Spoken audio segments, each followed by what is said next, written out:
Fulfill Radio, a voice you can trust. Broadcasting live presents Two Guys and a Bible with Don Preston and William Bell. Join us each week at 7 p.m. Eastern, 6 p.m. Central as we bring you exciting, sound, challenging, and comforting messages regarding the end times. Thank you for tuning in today. Don Preston is the founder of Preterist Research Institute, or PRI. Don is a prolific author, having written and published 19 books, a host of audio and DVD studies, and is a debater and defender of the full preterist view. His websites are BibleProphecy.com, Eschatology.org, and DonKPreston.com. William Bell is the founder of AllThingsFulfilled.com Ministries and has a website bearing the same name, and has authored 3 books, audios, and DVDs. He has published hundreds of articles and recordings. And now, ladies and gentlemen, welcome to Two Guys and a Bible broadcast with Don Preston and William Bell.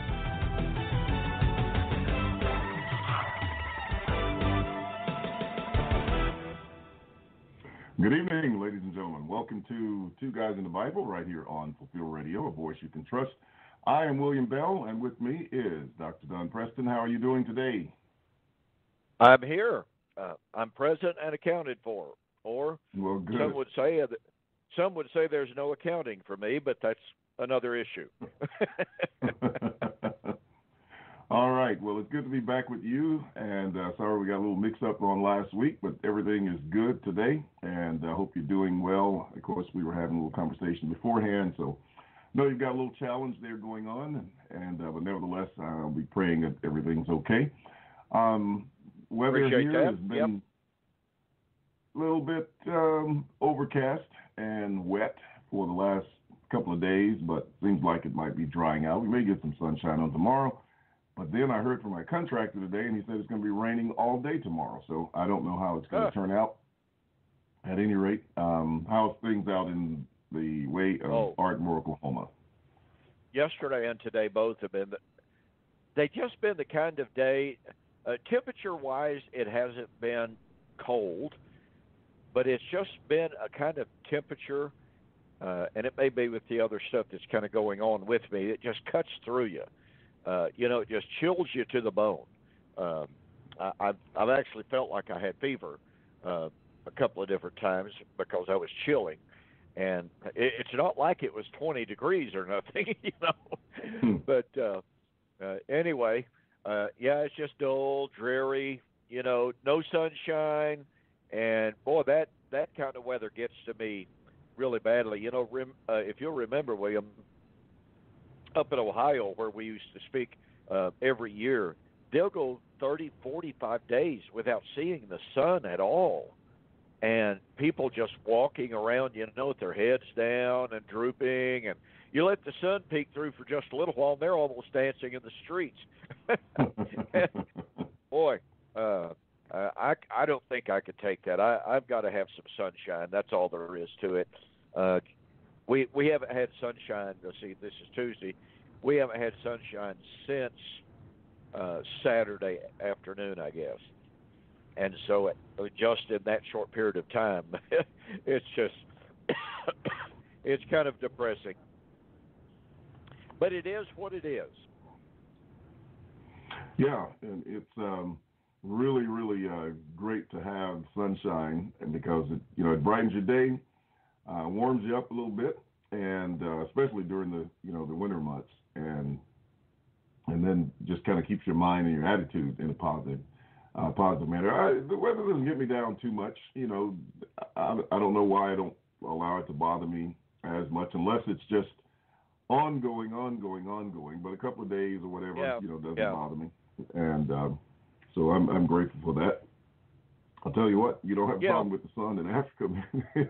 It's burning hot all day long, bright as it can be. So there's a place that doesn't have any sun problem in terms of it's not shining for the most part.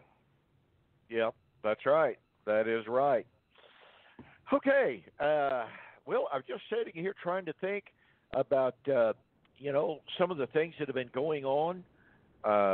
I think I made the announcement. Yes, I did, about being contacted by a gentleman. He's just finishing up his doctoral degree pardon me, if I remember correctly, he's finishing a degree in theology. And he had just recently discovered my videos on YouTube and has been binge watching. He is absolutely, completely excited, and he wants to start translating my some of my books into Afrikaans. I think I did report that on here. But, I mean, it's a little bit worth repeating because that's kind of exciting, at least to me it is. And, things like that continue to happen. One of the interesting things, I think that you tried to participate in it. There is a Church of Christ called the Wilson Road Church of Christ. They have a call-in program, and they invite people to call in. And they say, if you've got any question whatsoever, just call in, ask any Bible question that you want to.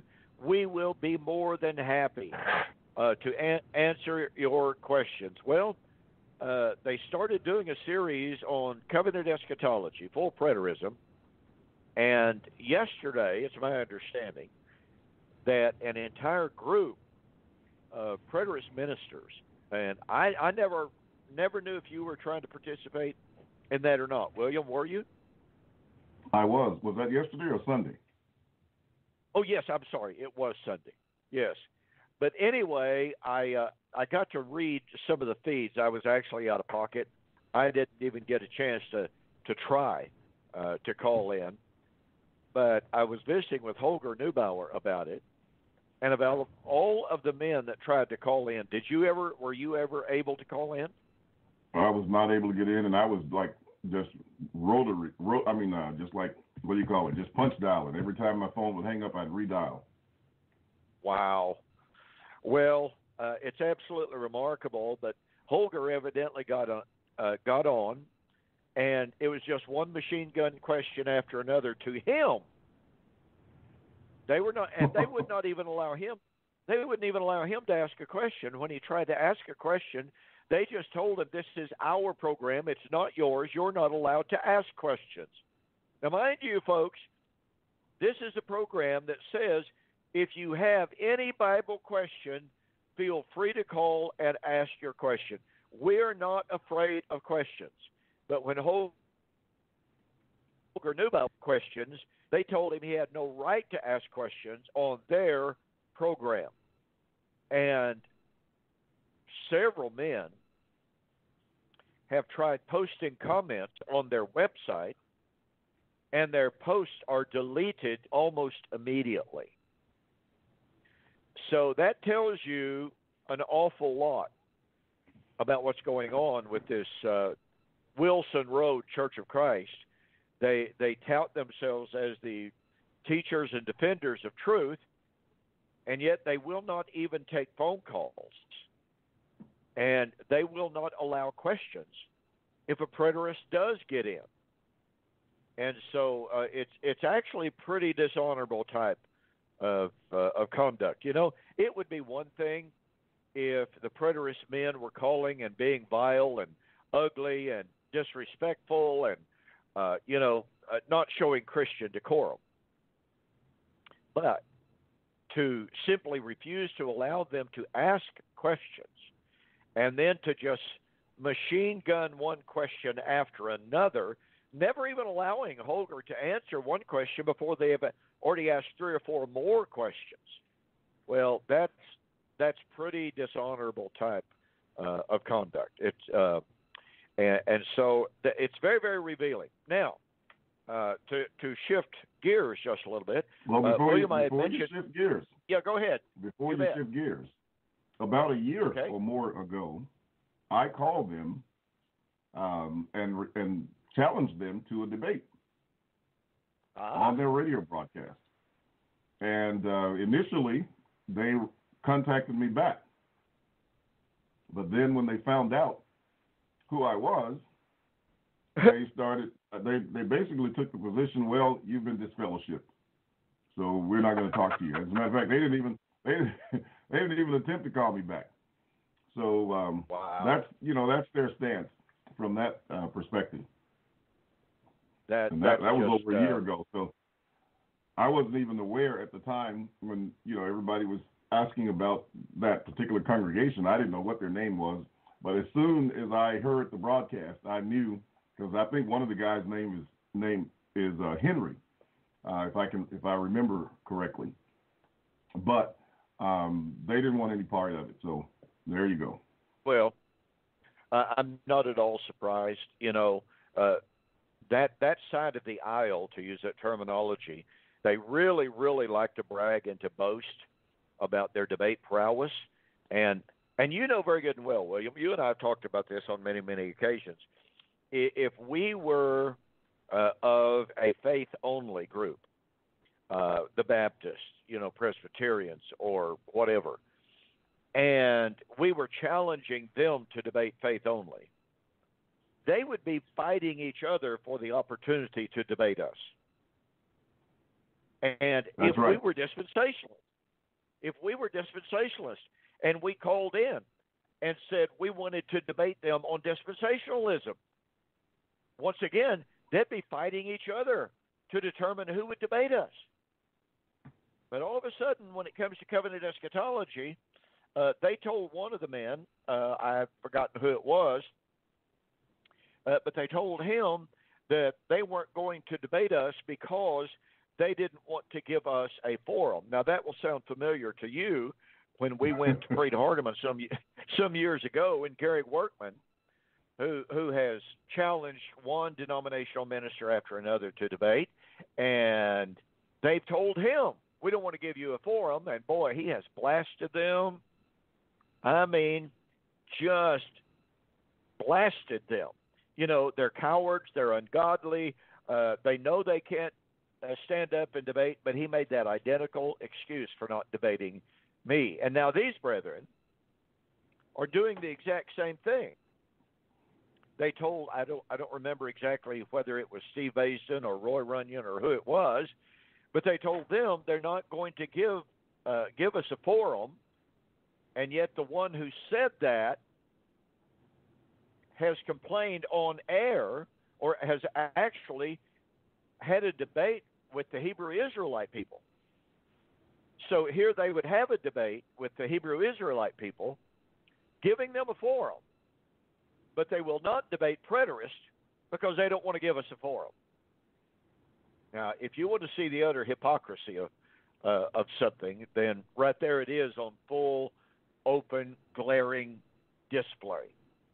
Now, speaking of debates, folks, William Vincent, who is kind of an outspoken critic of covenant eschatology on Facebook, he describes himself as a full-time researcher, professional researcher, and he claims that he was at one time a full preterist, and yet now he's not a full preterist, and he is anti-preterist.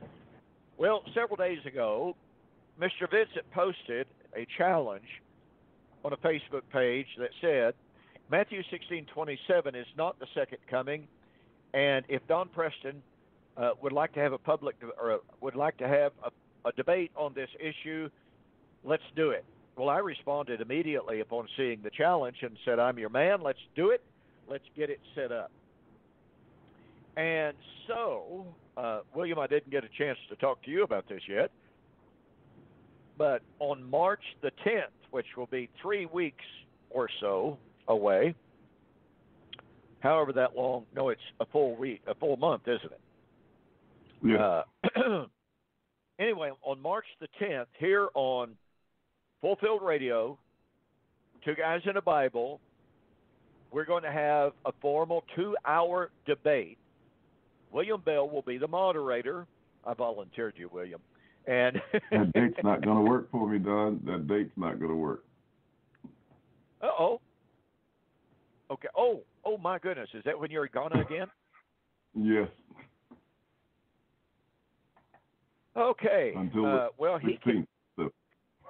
Okay, he cannot do it before then, so I'll get back with him.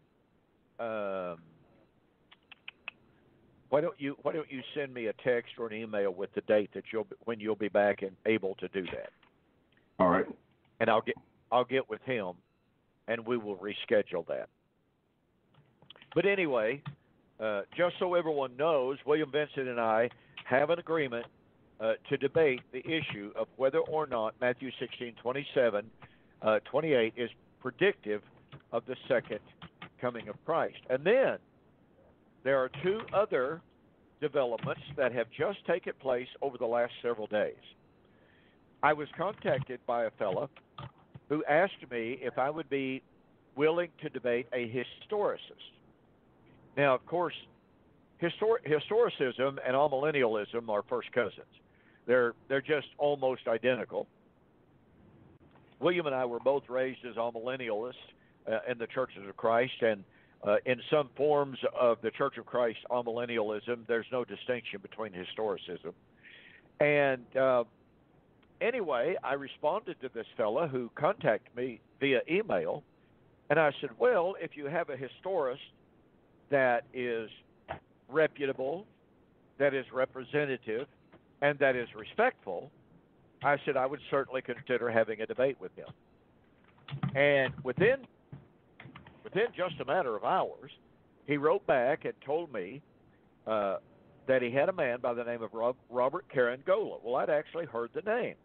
Mr. Carangola has written a couple of books defending the historicist's view and got a website, all this kind of stuff like that. He is evidently considered a very reputable man within their circles, and he has agreed. He and I have corresponded today, as a matter of fact.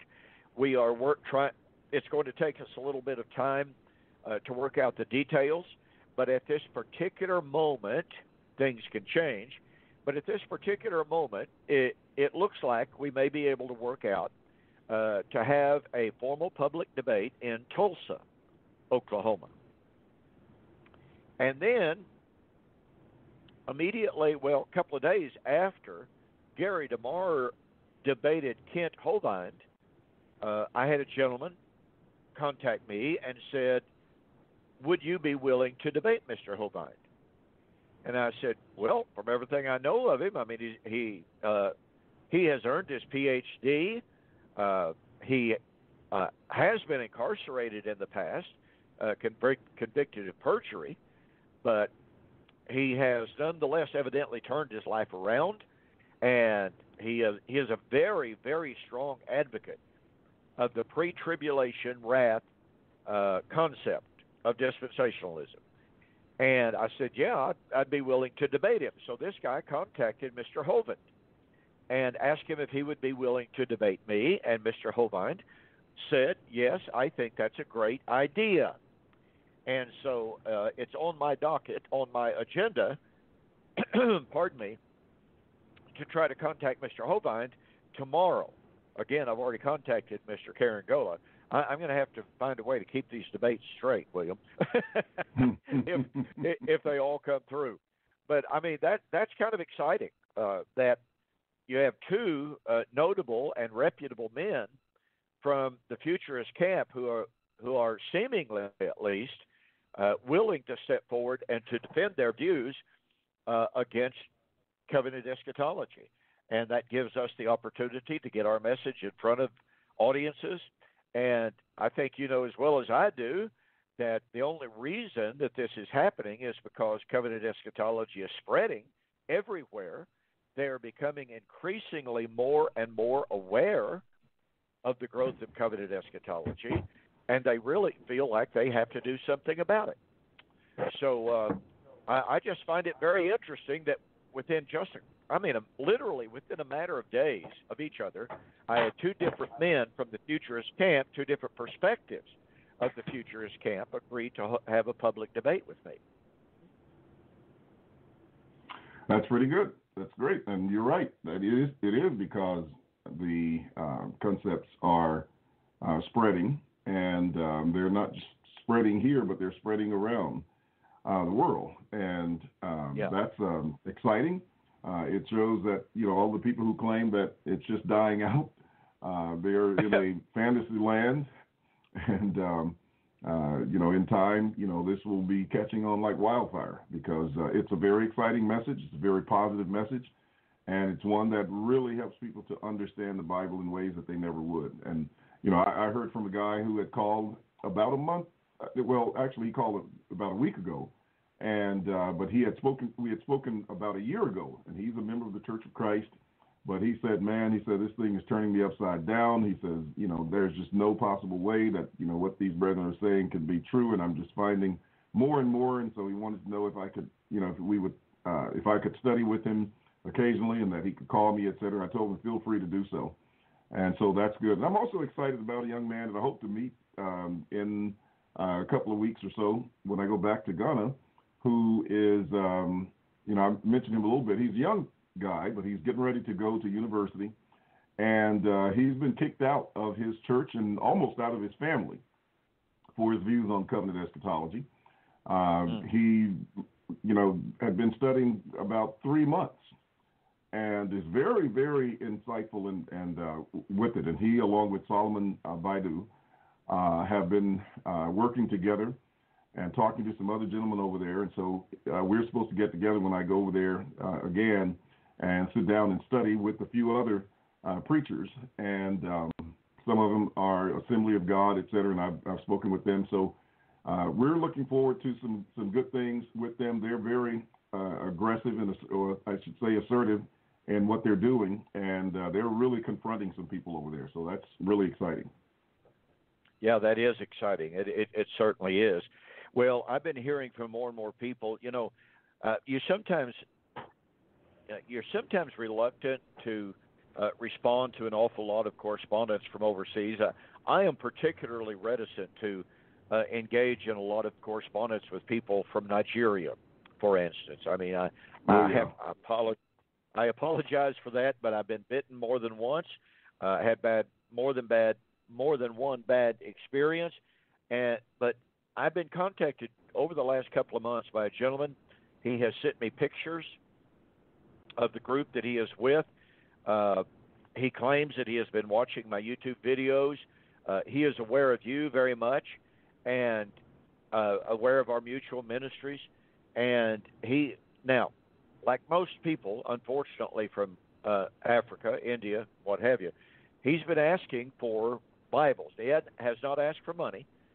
He's been asking for Bibles or for a portable microphone set up so that he can go and preach.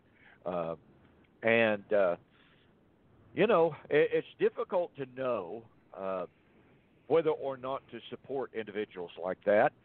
This fellow certainly seems a cut above, and so I've been contemplating trying to see if perhaps I could buy a few Bibles for him to distribute, because he tells me about the studies that he's having, the places that he's visiting, the fellowships that he is establishing, and what have you. And he's been going into some of the colleges and universities. I believe it's around Lagos, the capital there of Nigeria. And, of course, he's been encountering a tremendous amount of resistance. But nonetheless, he has really been active if he is to be believed. William, can you hear me okay? Very well. Okay, well, the reason I ask is because I just had a pop-up message on my computer that said I have a very poor connection, so I didn't know if I was actually coming through or not. So that's good to know. All right, folks. Well, I want to get back into our study of the Messianic Temple, and I think we spent enough time on Isaiah chapter 65. So we'll go now into Isaiah chapter 66. Just like Isaiah 65, Isaiah 66 is a passage that is alluded to, quoted, cited, echoed in many, many different ways in the New Testament by the New Testament writers. It's quoted in 2 Thessalonians chapter 1. It is quoted in Acts chapter 7, and that's just a couple of passages that come to me right off the top of my head. And the motifs that are there, for instance, of the woman in childbearing, that's found in Romans 8. And so Isaiah chapter 66 is a very, very significant passage, not only in the overall story of eschatology, but it is particularly relevant for our study of the Messianic Temple. Notice Isaiah 66, verse 1. Thus says the Lord, the heaven is my throne, the earth is my footstool. Where is the house that you will build unto me? Where is the place of my rest? Now, you know, this passage was a direct challenge to the mentality, to the thinking of the ancient Jews who put so much emphasis on the physical edifice of the Jerusalem temple. I mean, let's face it now. Let's try to be realistic. The Lord said all the way back in Deuteronomy chapter 12 that the time was going to come, and of course, when he spoke this, he was the children of Israel were in the Exodus. But the Lord said the time was going to come in which he would pick a place, he would choose a location, and when he did, that would be the place and the only place where sacrifices could be offered to him. That place would be special to his name. That place would be where he would dwell among his people.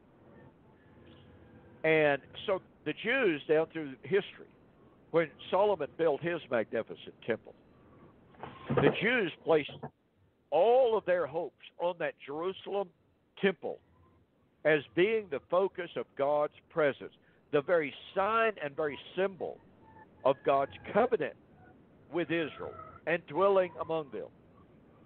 And down through the period of time, you know, they were absolutely devastated.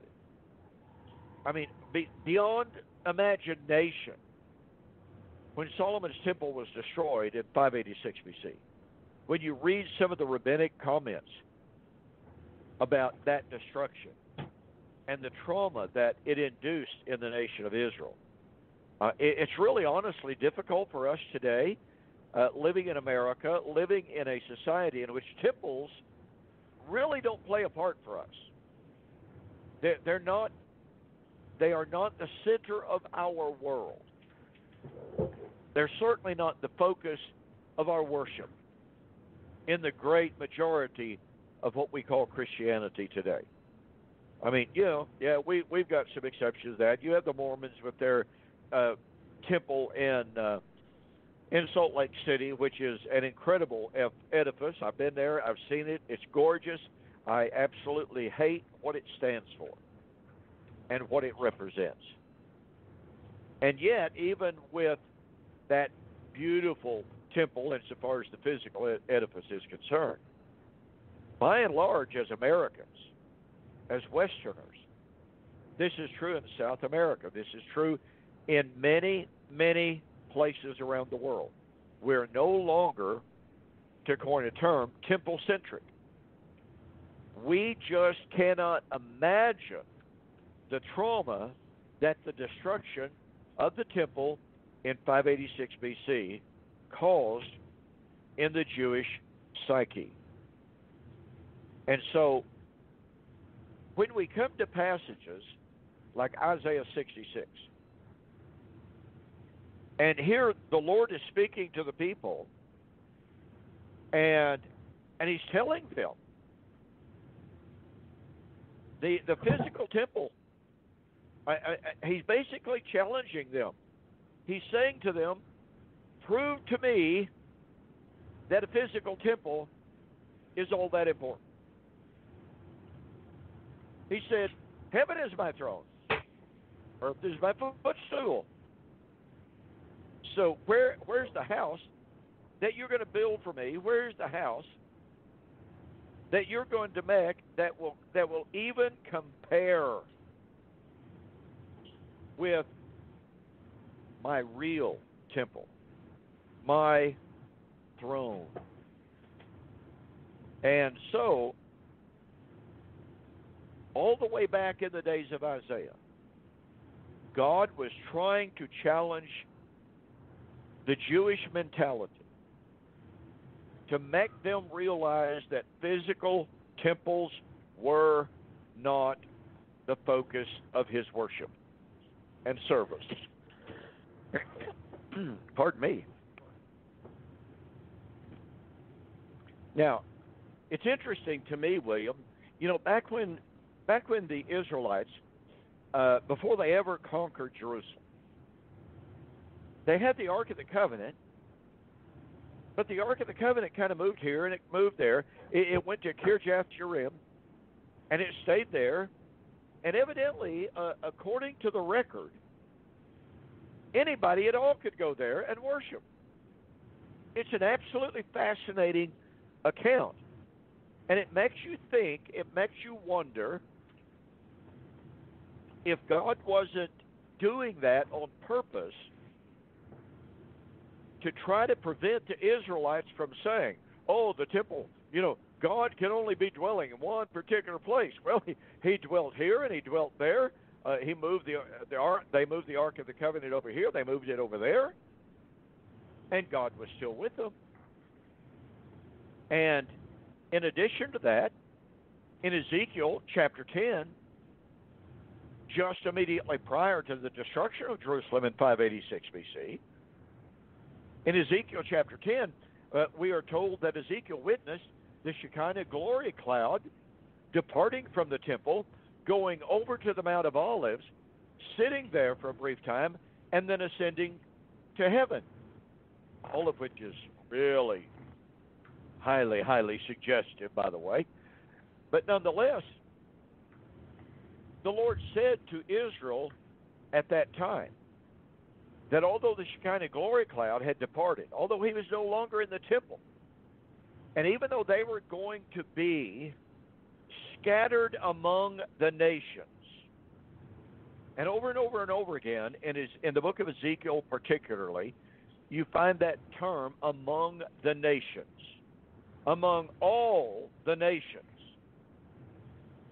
That was Israel's fate. Just like the 10 northern tribes were swallowed up by the nations, the 2 southern tribes were swallowed up by the nations. And yet the Lord said in Ezekiel chapter 10 that as they were scattered among all the nations, now remember, their scattering meant the temple had been destroyed.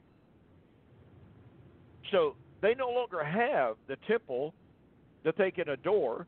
They can no longer, it doesn't do them any good to make the 3 pilgrimages a year to go back to Jerusalem there to offer their sacrifice, because there's no altar. There's no priesthood functioning in Jerusalem. But the Lord said, even though I will carry you and disperse you among all of the nations, yet there, that is, among all the nations, I will be to you a little tabernacle, a little sanctuary. I mean, that should have sent a really, really, really powerful lesson to Israel that God doesn't need temples. He doesn't need buildings to dwell in, because buildings cannot hold him. Kind of like Jeremiah 23. Do not I fill heaven and earth, says the Lord? Well, it's obviously a rhetorical question. Obviously, he does fill heaven and earth. And therefore, the idea that they could restrict God to a literal physical temple in the land of Israel was absolutely ridiculous. That message was being driven home in a powerful, powerful way. Look, Solomon understood this. When he was dedicating his magnificent temple in 2 Kings chapter 7 and 8, Solomon stood there with the thronging masses who were there to adore, to admire, to appreciate this wonderful, wonderful building that was now complete, overlaid with gold. It's got silver, it's got cedar, it's got white marble. I mean, it must have been a sight to behold, truly. And yet here Solomon stands out, and he lifts his hands and he prays to the Lord, and he just says, "Oh Lord, what nation is there that has a God like you? What nation is there that serves a God like you? And this building is not able to hold the God of heaven and earth." And so, I mean, it's more than remarkable that all down through Israel's history, we have instances in which God's spokesman just say concerning the beautiful temple that they dwelt at, that they would just say, this building cannot hold you. You are too great to dwell even in this splendid temple.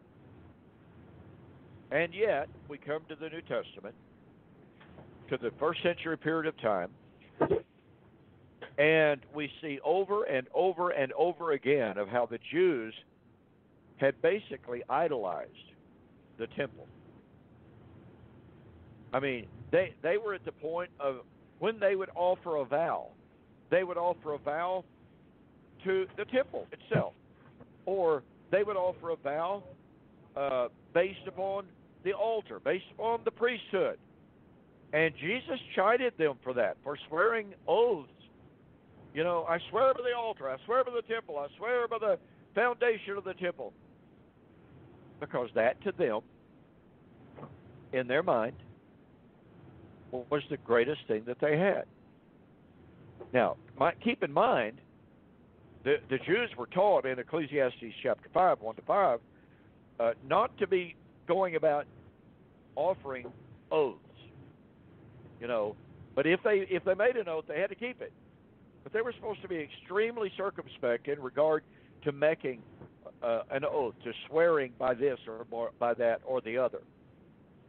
But boy, in Jesus' day, the temple had become so central to their thought, so central to their world,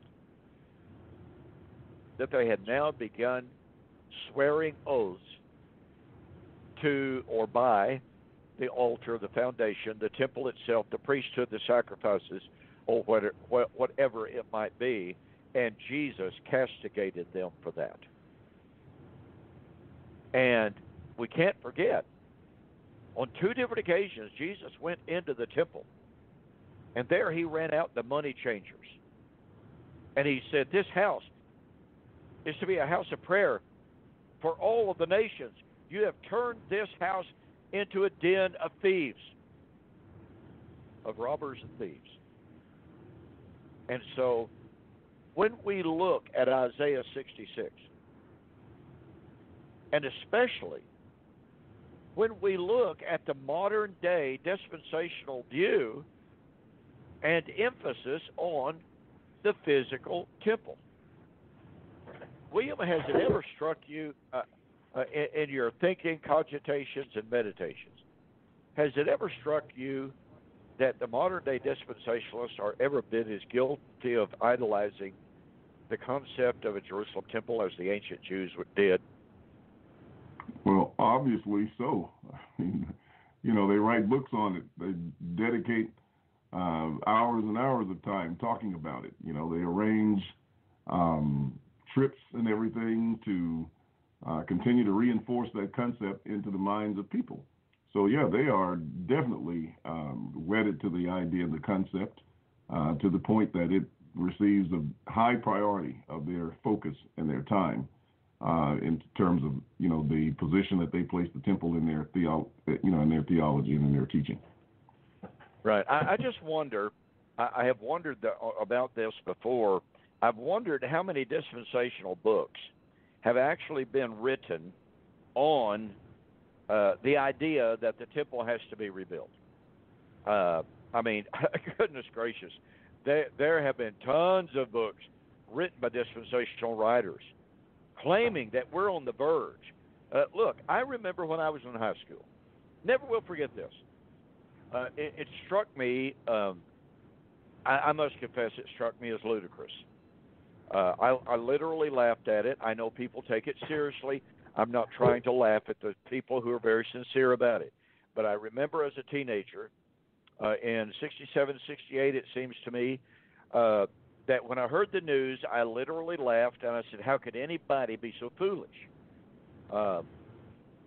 And what it was, the local newspaper, as I remember it, carried an article about a guy in Wisconsin, up in the north, that had dedicated himself to breeding red cattle for the express purpose of breeding a red heifer, with the view that there had to be a red heifer, a pure red heifer, no white hairs, no gray hairs, no black hairs, pure red heifer that could be offered as a sacrifice, whose ashes could then be used to dedicate the temple that was supposedly just getting ready to be rebuilt. Now, let me remind everyone, this was in the late 60s, mid to late 60s.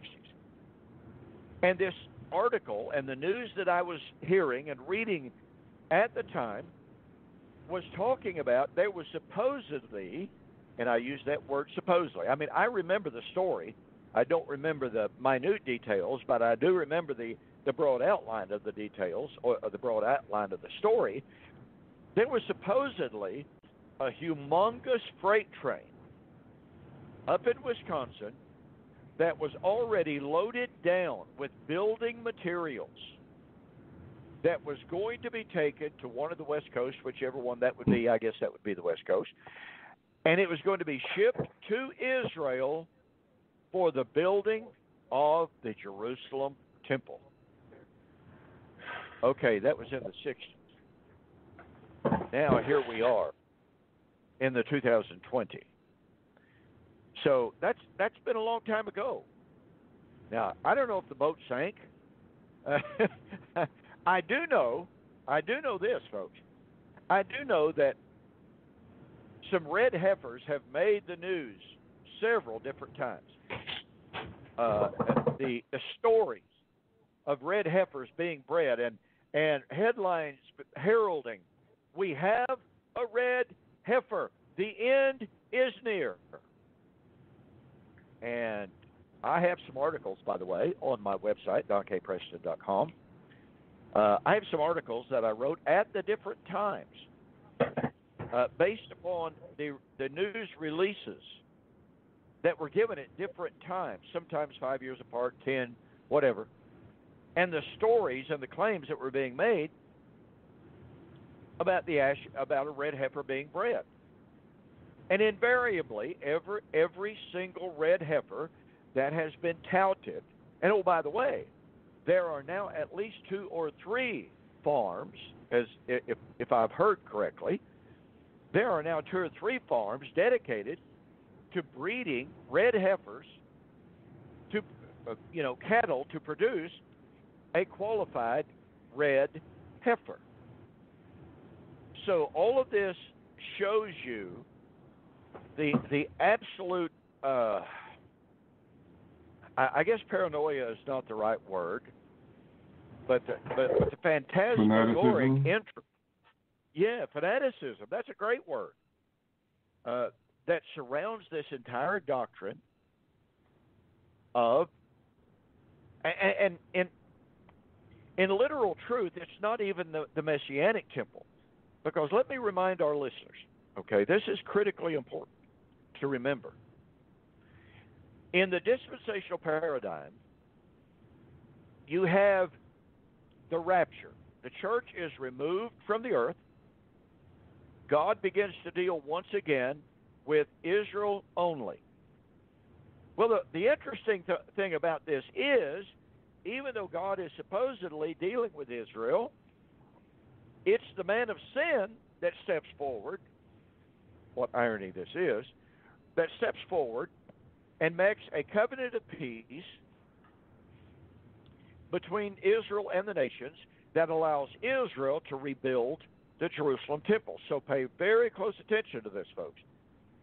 The Jerusalem temple that the man of sin allows and provides for Israel to rebuild is not, let me repeat, is not the Messianic temple. But they ostensibly build that temple. Now, I understand there's all sorts of differences in technology and what have you, but it's rather remarkable to me that the idea is that the Jews would rebuild a temple in Jerusalem ostensibly to match that of Herod's temple, and they will do it in less than 3.5 years. And the reason I say less than 3.5 years is because they get it completed and they start offering sacrifices there again. And as Thomas Ice expresses it in his book Prophetic Watch, he says they begin offering traditional Jewish sacrifices. So they obviously finish it before the 3.5 years. Well, William, how long did it take Herod to build the Jerusalem temple that stood in Jesus' day? Well, according to John chapter 2, they said 40 and 6 years was this temple in building. And that was at the time that Christ was on earth. And of course, as far as I understand it, that temple wasn't finished until up to the time of its destruction. So that was quite a few years when you think about it. And that was, primarily the embellishments that were done by Herod. Yeah, I mean, you think about that, 46 years. And according to Josephus, the actual construction was completed in approximately 64 A.D. If I remember that date correctly. So you add from Jesus' day, and in Jesus' day it had already been under construction for 46 years. And by the way, Josephus tells us there were 10,000 men working on that temple day and night, basically. Nonstop. Working 46 years at the time Jesus said what he did in John chapter 2, verse 46. And then you add another 34 years to that. My goodness gracious, that's over 70 years of construction. Now, again, I understand we got better technology, we got big cranes, and we got bulldozers, and we've got this, and we've got that. But it strikes me as just a little bit, it strikes me as a whole lot remarkable to think that it could be imagined that the Jerusalem temple I'll call it the Man of Sin temple because that's really honestly what it would be. But I find it absolutely remarkable that the Man of Sin temple could be completely constructed, in 3.5 years when it took over 70 years to build the temple of the first century. Now, once again, the point being this: if in fact they've been gathering all, and they are, there's no question about it. You have the Temple Institute in Jerusalem. They're supposedly training priests. Now, they don't have any genealogies to confirm who they are, but they're supposedly training these priests to serve in the temple, and they're still looking for the red heifer, by the way. They don't have a red heifer, but they supposedly have all of this material laid aside for the rebuilding of the temple. So it kind of makes you wonder, okay, if you got all this material laid aside, are they not going to use that? Are they going to use all brand new materials for the temple of the Man of Sin? I mean, after all, why would you want to go to the extra expense of gathering all new materials if you got all your stuff on hand? So I just see tremendous logistical problems with the modern day scenario.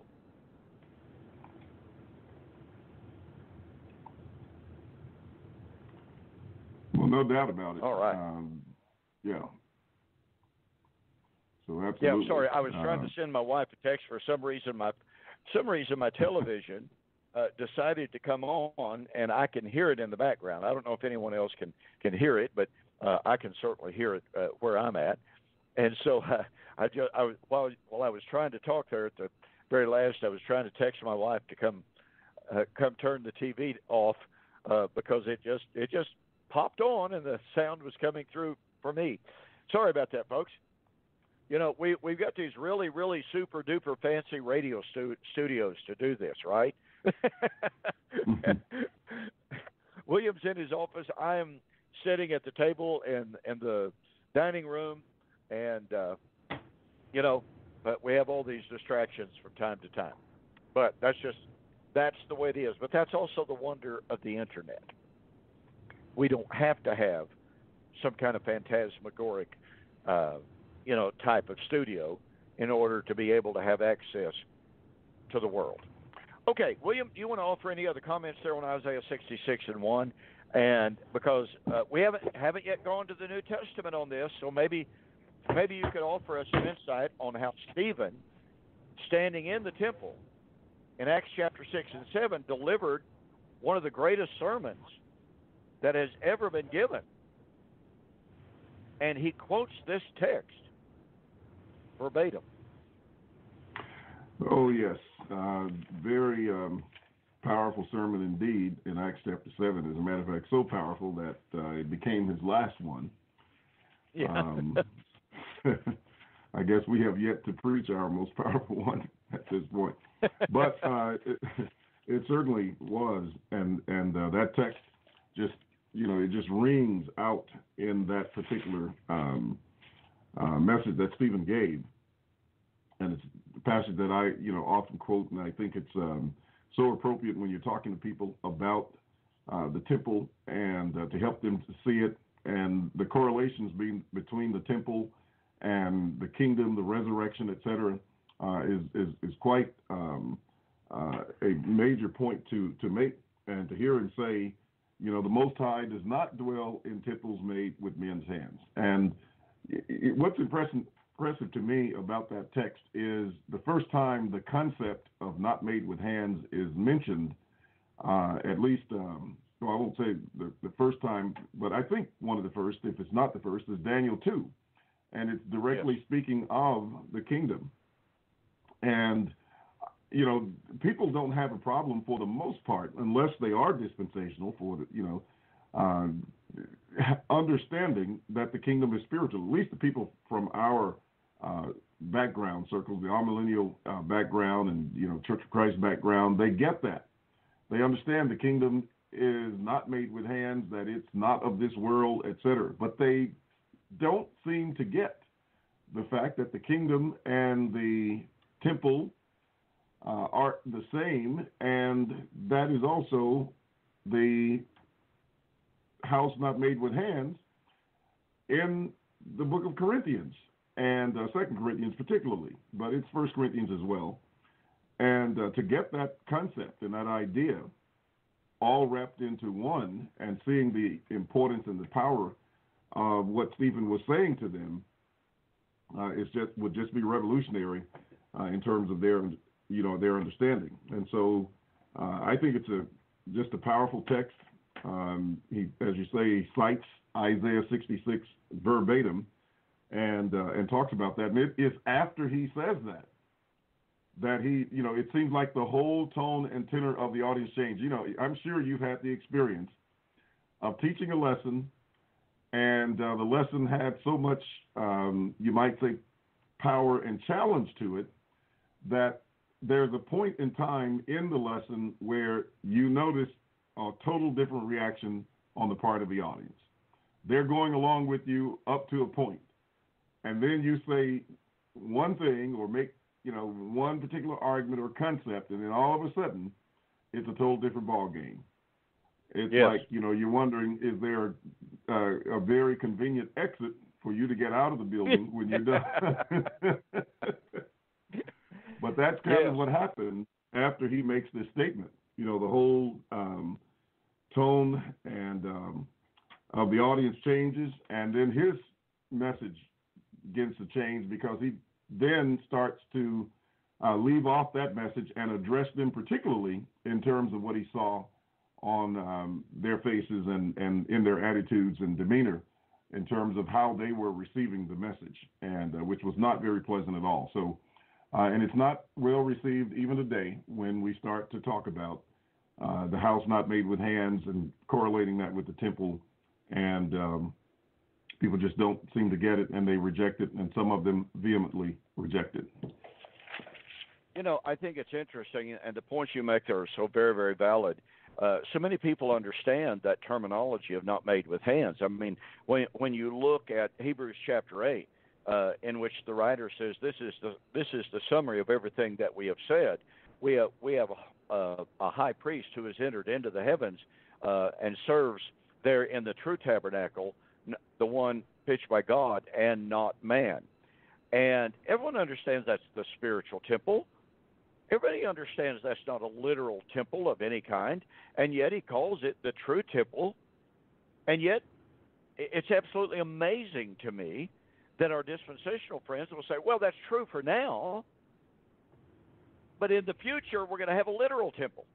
Well, if it's a literal physical temple, then it's not the true tabernacle, because the church, the body of Christ, is the true temple / tabernacle. But anyway, this whole concept of not made with hands, the antithesis of that is made with hands. And there's a book written by an author by the name of Timothy Gray, Jesus in the Temple, I believe. I've forgotten the name of the title.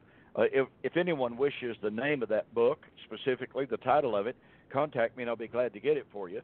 But Timothy Gray makes the observation, and he documents it very, very well, that throughout Scripture, and especially in the Old Testament, the term made with hands refers almost invariably to idolatry.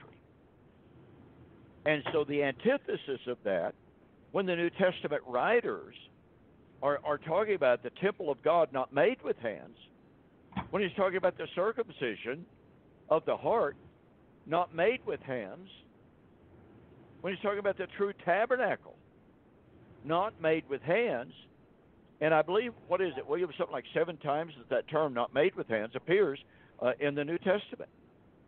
So here on the one hand, we have if not more.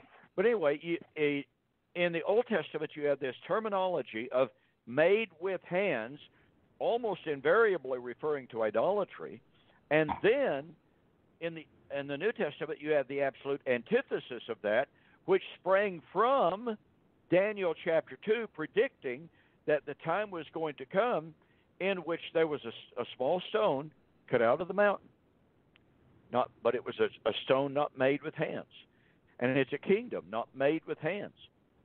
So it's not an idolatrous kingdom. It's not a man-made kingdom. It is a kingdom established by God himself. And so, again, when we come to the New Testament and we see all of these terms of not made with hands, then we can know that we're in the territory of discussion, insofar as the Bible is concerned, of the things of man versus the things of God.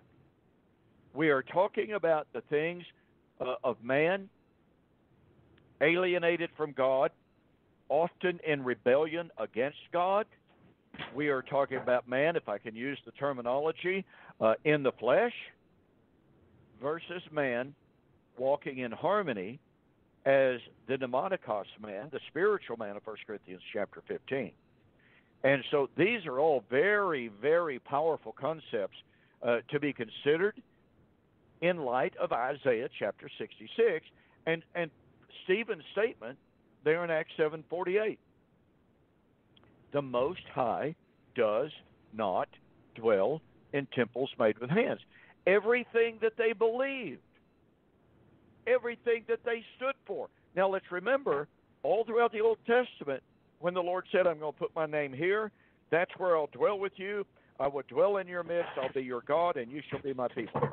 Those were just statements that they held to, they believed, that they just felt like was the center of their world. And yet now here, Stephen tells them, listen, guys, I know I'm standing in the temple that you think is the residence of God. I'm telling you right now. And he could have said, don't you remember that Solomon, our king, said